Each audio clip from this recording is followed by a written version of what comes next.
शेवटी सोलापूरच्या विमानतळावरून सोलापूरकरांना घेऊन विमान गोव्याकडे टेक ऑफ झाले.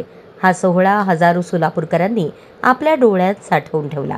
देवेंद्र फडणवीस यांच्या आदेशानंतरच सिद्धेश्वर साखर कारखान्याची चिमणी पडली आणि त्यानंतर सोलापूरला 2 वर्षात विमानसेवाही सुरू झाली.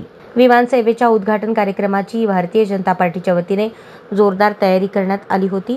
राज्याचे मुख्यमंत्री देवेंद्र फडणवीस यांच्या स्वागताची तयारी सुद्धा जोरदार दिसून आली. या कार्यक्रमात शहर मध्यचे आमदार देवेंद्र कोठे यांनी लीड घेतला होता. सोलापुरात सर्वच देवेंद्र फडणवीस आणि विमान वाहतूक राज्यमंत्री मुरलीधर मोहोळ यांच्या स्वागताचे बॅनर पाहायला मिळाले. यामध्ये अक्कलकोटचे आमदार सचिन कल्याण शेट्टी यांचाही पुढाकार होता.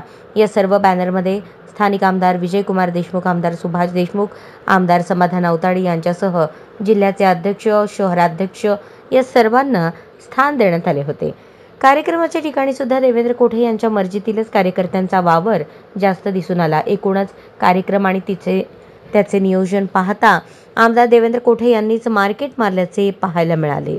काही दिवसांपूर्वी बाजार समितीची निवडणूक झाली. या निवडणुकीत कोणालाही अपेक्षित नव्हते अशी ज्येष्ठ आमदार सुभाष देशमुख, आमदार विजयकुमार देशमुख, माजी मंत्री सिद्धाराम म्हेत्रे, राष्ट्रवादीचे बळीराम काका साठे यांची युती झाली आणि याचा फायदा बाजार समितीच्या ग्रामपंचायत मतदारसंघात सुभाष बापूंना झाला. त्यात त्यांचे चिरंजीव मनीष देशमुख चांगल्या मतांनी निवडून आले. अनेक दिवसानंतर सुभाष देशमुख आणि विजय देशमुख यांचे मनोमिलन झाल्याचे पाहायला मिळाले. पण सोमवारी विमानसेवा उद्घाटनाच्या कार्यक्रमाला होडगी रोडवर मनीष देशमुख यांचे सुद्धा बरेच बॅनर पाहायला मिळाले. पण त्या बॅनरमध्ये विजय मालक कुठेही दिसले नाहीत. याची कुजबूज कार्यक्रमाच्या ठिकाणी होती.